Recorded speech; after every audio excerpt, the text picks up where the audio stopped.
Allied Democratic Forces kabinja kaba mutaseka abalwanira mu bibira bya Congo era kaze kakola ebikola by'obutuju ku bannansi ba Uganda ne bannansi ba Congo ng'okusinga bannayuganda akabinja kano baasuka kalozaako mu maggwalo 1998 bwe kalumba ekijwama ne kabatunda ne kaleka nga kasandi 16 ne kakulita n'abantu 40 ng'okusinziira kwa alipoota y'ekibiina ekitakawanira eddembe ly'obuntu ki Human Rights Watch. Akabinja kano okulumba abantu kakikola ng'ekibonerezo gye bali nga kabalanga okugaana okukawagira mu lutalo lwe kaaliko olw'okulwanyisa gavumenti ya Uganda.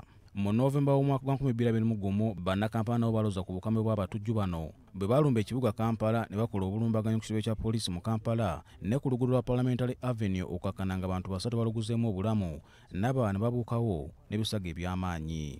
UPDF yasitukiramu n'erumba abajambula bano mu bibira by'e Congo gye beekwese wansi w'ekikwekweto kye baatuuma Operation Suja ekyali kiduumira Lieutenant General Kayanja Muhanga. Era amawulire agavanga eyo galaga nga akabinja ka ADF bakafunzizza oluvannyuma lw'enfo zaako ez'amaanyi okuzisaanyaawo. Wabula nkyalira amawulire g'obulumbaganyi bw'abayeekera bano mu disitulikiti ya Kasese mu kitundu ky'Empondwe abayizi 37 gye baatirimbuddwa n'abalala ne bawambibwa gakubye bangi enkyukwe nga beebuuza wa abajambula bano gye baayise okuddamu okulumba Uganda. Omwogezi wa FDC Ibrahim Ssemujjunganda agamba nti obulumbaganyo bwakoleddwa bwaleseeyo ebibuuzo eby'amaanyi ku ngeri UPDF gyekolamu ebikwekweto byayo Congo mu kiseera nga bakulu bazze balaga nti ADF bagifunzizza. Njagala nnyo gavumenti etubuulire bwe yali egenda e Congo mu Operation Suja buli mwaka gye tusasulira wakati wa biliyoni 8 n'ensanvu. Etubuulire tufunyeeyo ki ekinene kubanga zino ssente bannayuganda ze bateekamu nga bazijja mu misolo gyabwe abazungu bakiyita return on investment. Ssente ze tubatadde mu basirikale ogenda okulwanyisa obuyeekera nga bali Congo kino kye tufunyeemu kubanga abantu wano bakyafa era tukyalina kye tusobola okunyonyola nti ekyatutwala e Congo tukifunye era tugenda kukifuna ddi. Manya nti katumaze emyaka egiwera 15 nga tuli Somalia ate ffe abagenda okukuuma emirembe ate ffe batidde abasirikale. N'olwekyo gavumenti erina okujja mu Parliament ekyo kitandika ku Lwakubiri batubuulire oba wakyaliwo obwetaavu obw'okubeera e Congo ng'ate abalumbaganyi bayita mu miwaatwa gya UPDF. Can you imagine twakolayo n'amakubo ne batwala ne tractor niwaga nti ADF eri awo mu kibira awo tugenda kugikubirawo gye tutegeera kati batugenda nti ADF yeyalombye abamagye bakola ki. Ssemujju agamba nti gavumenti nga tennagendako okusaasaanya nsimbi zaamu wa musolo erina okusooka okusala amagezi ku kizibu ky'abavubuka abataayaaya olw'ebbula ly'emirimu ekibaviirako okwegatta ku bibinja bw'abatujju. Tulina okulwana ennyo okulaba nga tewaliwo omuntu n'omu agenda mu buyeekera. Abayeekera bonna bonna bafaanagana. ADF ne NRM Museveni gye yakulembera nga tewaliwo njawulo.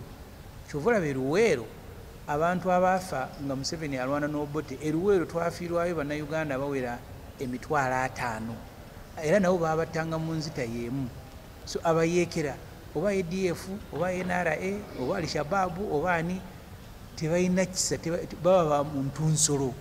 Bw'otunuulira abaana engeri gye baabatemyemu ne bagwa wali abaana abato abatalina musango. Kaakati bannaffe bano abayeekera abaali e Luweero ne bava mu ddwaniro nga emitwalo 5 gifudde egy'abantu be bateeka okusinga okutegeera okumanya nti obuyeekera bubi tubusalire magezi. Amerika bwe beesobola ogenda neeyogeraganya ne beeyita abatujju abatalabaani ki ekitugaana okunoonya aba ADF oba muyeekera omulala ne twogeraganya naye. Omwogezi wa UPDF Brigadier General Felix Kuraije agamba nti bakoze ekimala okufufuggaza abakambwe bano era ekikolwa kye bakoze kyongera okulaga obutiitiizi. Olwedde tumaze okumanya nti balagiriddwa wali omuvubuka eyazza abalaga ekkubo nawa wali amagye okugewala.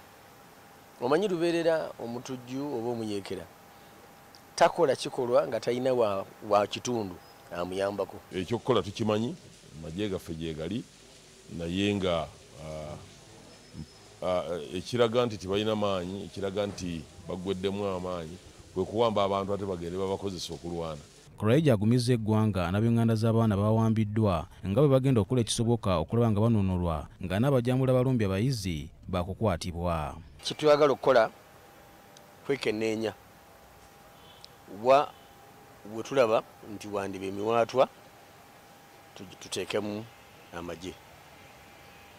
Of course omanyi nti ensalo tosobola gikuuma muntu ku muntu, naye tujja kukola ekisoboka okwongera zipotolo, okwongera obukesi, ate naki n'okukuuma amasomero gano. ADF kabinja kalina kakwate ku bibinja bw'abatujju obuzibukula obulumbaganyi ku mawanga ag'enjawulo okuli akalu Shabab akalwanire Somalia, Al-Qaeda akali kaduumirwa Osama bin Laden, Boko Haram akatunduza be Nigeria n'obulala obusuza amawanga kutebuukye. Paul Siano Mukiibi, BBS Telefina, ageesigika.